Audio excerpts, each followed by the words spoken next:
Flash Force. Middle-aged women superheroes save democracy. With the Broadway All-Star Repertory Company featuring, in alphabetical order, Lucy Arnaz, Judy Blazer, Donna Lynn Champlin, Jason Graw, Kevin Isola, Keisha Lewis, Nancy Opal, Linda Pearl, Emily Skinner, and Karen Ziemba.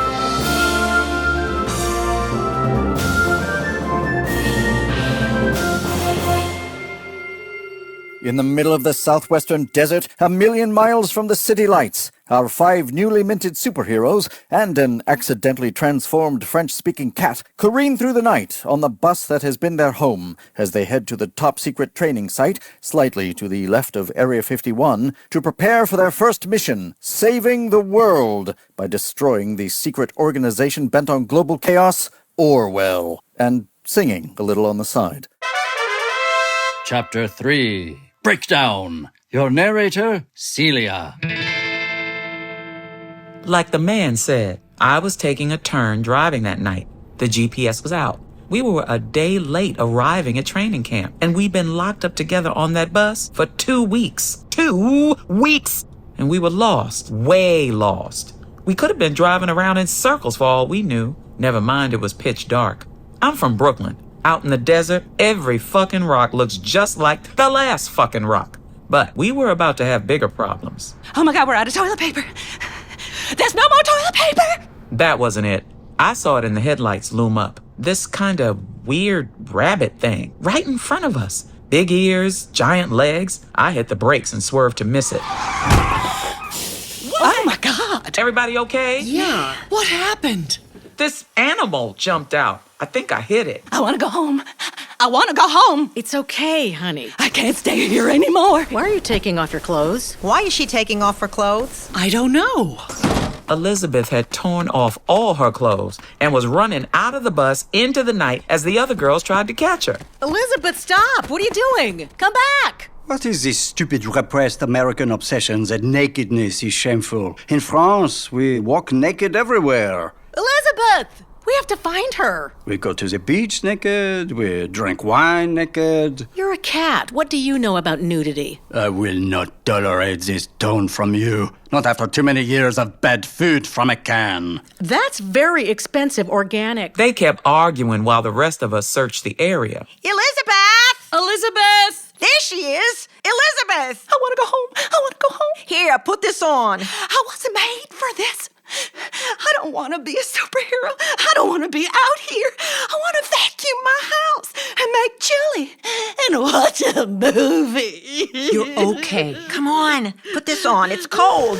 One arm, the other arm. You're all right. Come on, let's go back to the bus, okay?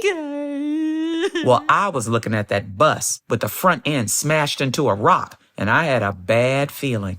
How bad is the damage? I don't know until I try and start it, but that steam coming out of the hood and the hissing noise cannot be a good sign.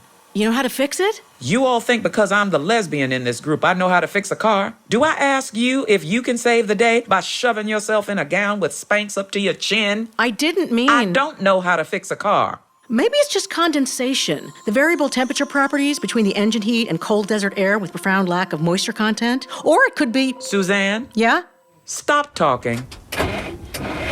Well, that's not going to start. Save your energy. That radiator's cracked. How do you know? All the U-Hauls I've driven around schlepping costumes. I can take apart an engine in the dark and I know a cracked radiator when I see one. Great! It's not great. You can't fix that. It's a cracked radiator. We're stuck until someone finds us, and there's no cell phone signal. But we're supposed to be superheroes. Can't we do something? Why don't you figure it out with the cat? 'Cause how long can we last out here in the desert? We're all gonna die. Shh.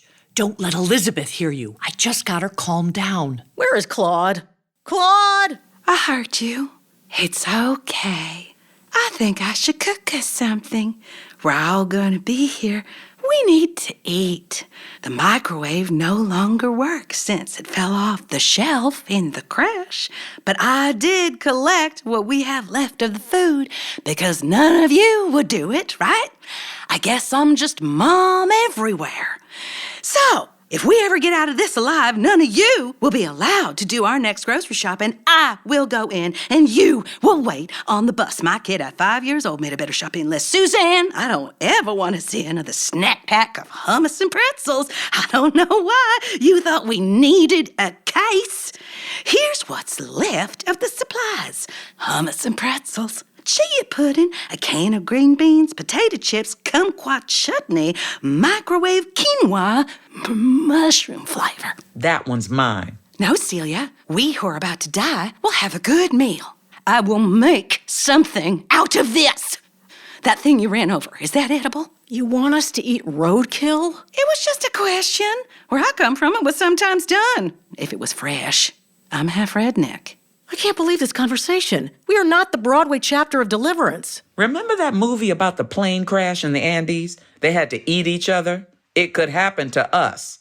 Who would we eat first? Pam, she's in the best shape. I'm not hearing this. Yeah, when I used to go camping with my brothers in the Upper Peninsula, we ate a deer we hit once. I know how to do all that hunting, animal cleaning stuff. Carolyn, why don't you look in the road and see what it is? Celia, we need you to start a fire. Where is Claude? Where is he? It's dark out there and there's wild animals. Claude!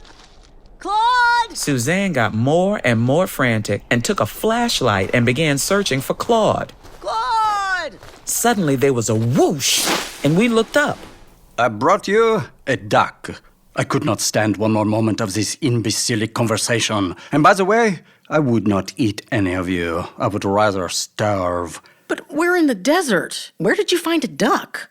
I fly at supersonic speeds. The duck, she is from the Carolinas. I cannot remember which ones, the north, south. They are the same to me. He dropped the duck on the ground. Here, now cook it à l'orange. I want the leg. Hey, I know how to clean that. Well, do it. Pam took the duck from Claude and went off. I'm telling you, that cat needs a cape. Celia, you have to start us a fire. I've never started a fire. You can flamethrow. You melted a door and blew out a window. Well, that just kind of happened. I don't know what I did. You have to try. We need to eat. I found some brush and sticks. Just aim at it. I'll do the best I can. I've been on a lot of stages in my life with a lot of unruly audiences, but this was pressure. How do you do something on demand that you know somehow is in you, but you don't have the slightest idea how to control?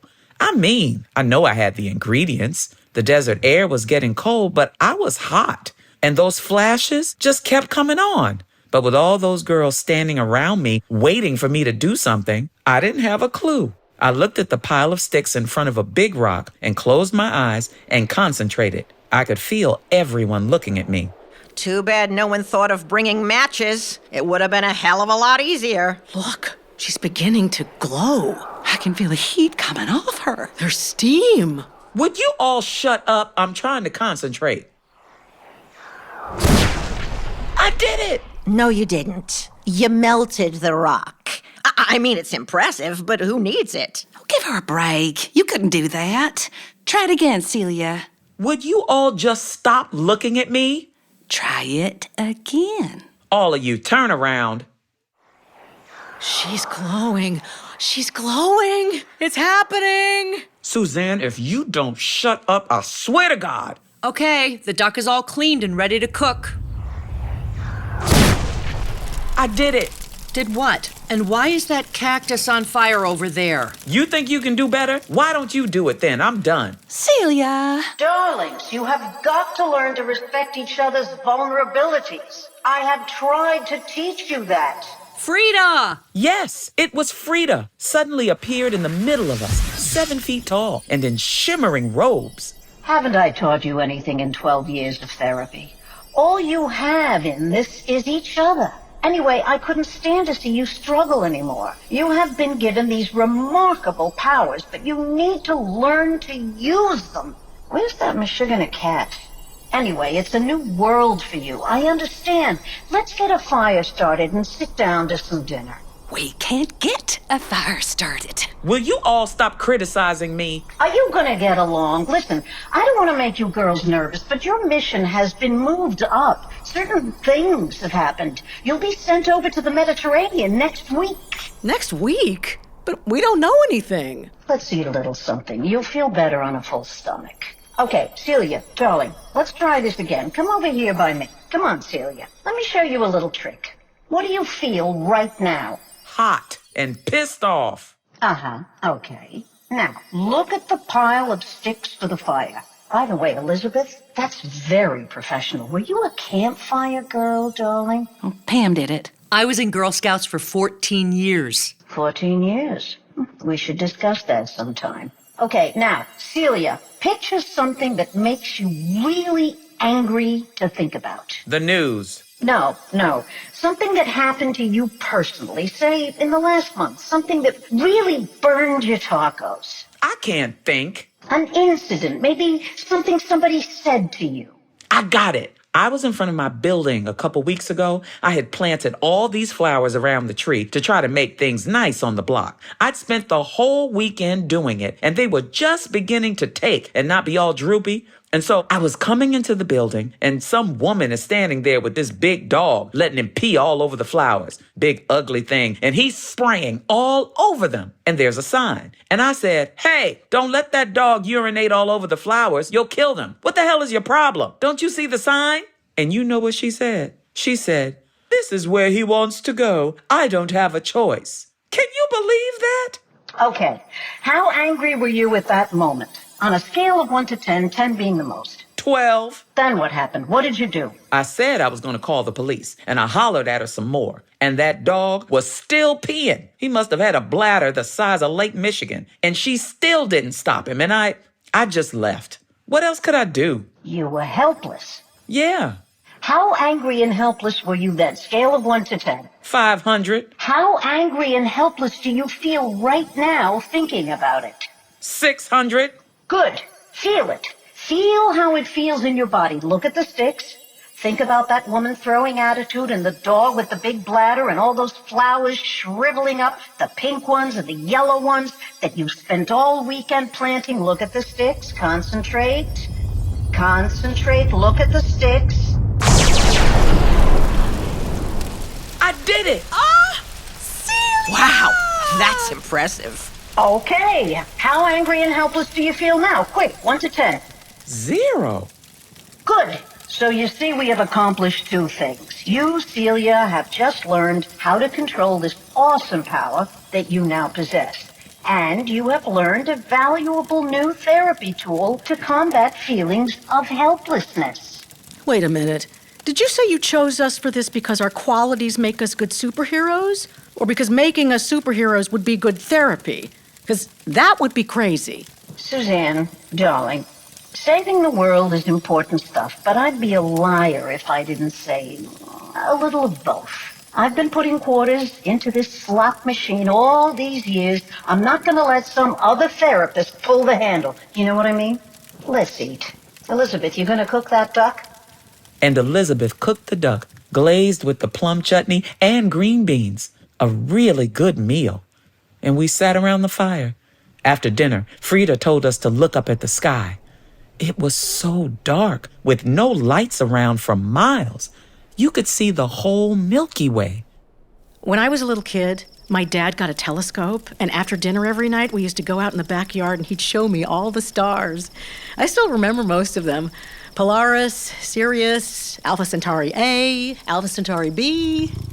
What's that noise? That's Claude purring. It is involuntary. I cannot help it. There is a fire. I am a cat. There is nothing about it. Cute.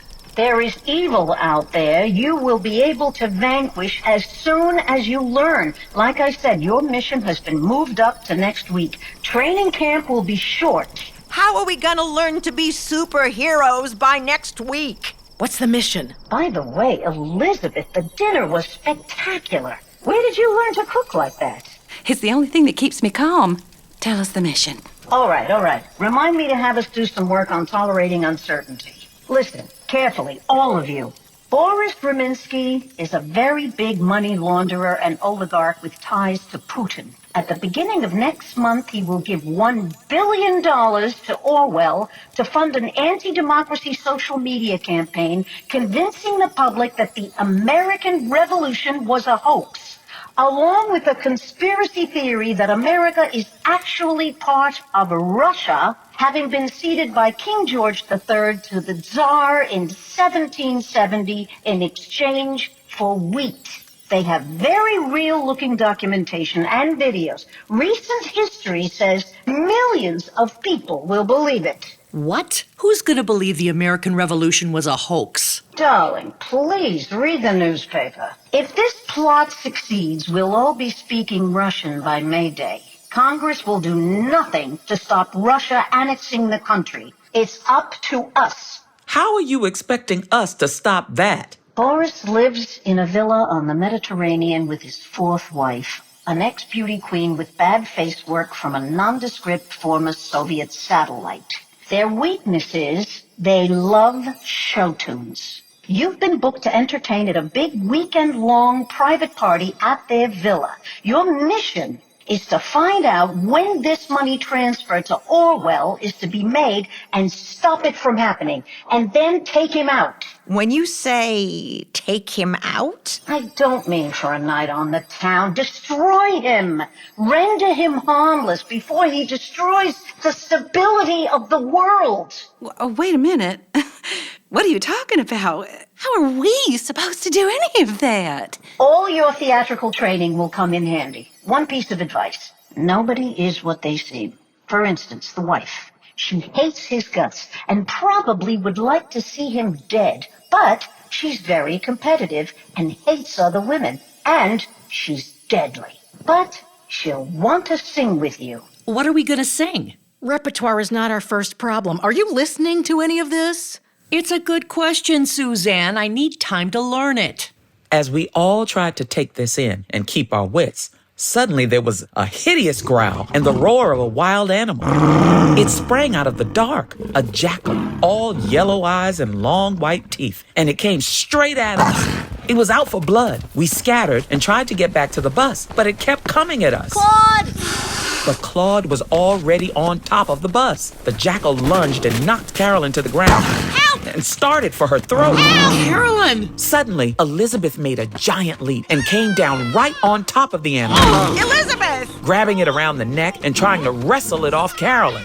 She pulled the jackal off Carolyn and wrestled with it, rolling over and over, trying to hold it away from her own throat. Get in the bus! Get in the bus! We're not leaving you.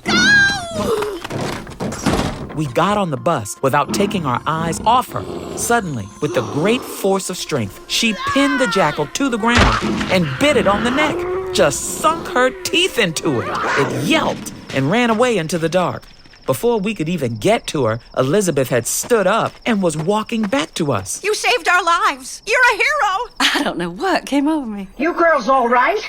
Yeah, just I happened. guess so. That was no ordinary jackal. There are no jackals in North America, only sub-Saharan Africa. She heard everything. She heard the whole plan. You mean? That strange woman with the boots. Yes, the strange woman that was inexplicably in the room when we were all transformed. And now we know what her superpower is.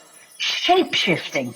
And she heard the plan. Doesn't that mean we make another plan? Only in the movies. We've only got one plan. Time to get you out of here. The radiator's cracked. This bus isn't going anywhere. Oh, right. Suzanne, darling, come here. I'm going to show you a little trick. Listen, Booby, you have the power to annihilate with words. Words can destroy and rupture, but they can also heal. Do you know anything about car mechanics? My sister dated one. Your comedy I don't need. I know about engines. Good. Get over here. Tell Suzanne how you would fix this. I'd get some radiator epoxy and seal it up so we could drive to an auto shop. Good. Suzanne, visualize and describe the ingredients of auto epoxy. What? You have the power to create with words. Close your eyes and visualize bisphenol diglycidal. Frida, I don't even know what you're talking about. Visualize and describe. You have the power to create it and repair. Claude, will you just take care of this? Only because we do not have the 10,000 years it will take you to learn this skill before our bones are dead and bleached in the desert. Claude flew off and in half a minute was back, clutching a large tube. Do not make these intrusions a habit. I told you, you've got to be a team player. It's not just you and me anymore. Carolyn took the tube of epoxy and began fixing the radiator, while the rest of us got back on the bus, and Suzanne argued with the cat about social responsibility. We finally got on our way. Frida had disappeared. I got back behind the wheel, and we drove through the pitch-dark desert night on the way to our training that would be too short and the beginning of our mission that would come too soon. As the bus hurtles through the desert, the women try to sleep, but with a creeping unease. What would be waiting for them? Would they survive? Would they learn to use their new powers, if only to save themselves and each other? Out in the middle of nowhere, they thought they would be safe, but they weren't safe. And they weren't alone. Flash Force, written and created by Deborah Grace Weiner, directed by Mark Waldrop, music composed and sound designed by Nathan Scalzone, edited and sound designed by April Tucker. Episode 3, our amazing cast in order of appearance: Keisha Lewis as Celia, Donalyn Champlin as Elizabeth, Karen Ziemba as Pam, Emily Skinner as Suzanne, Kevin Isola as Claude the Cat, Judy Blazer as Frida, and I am your announcer, Kevin Isola.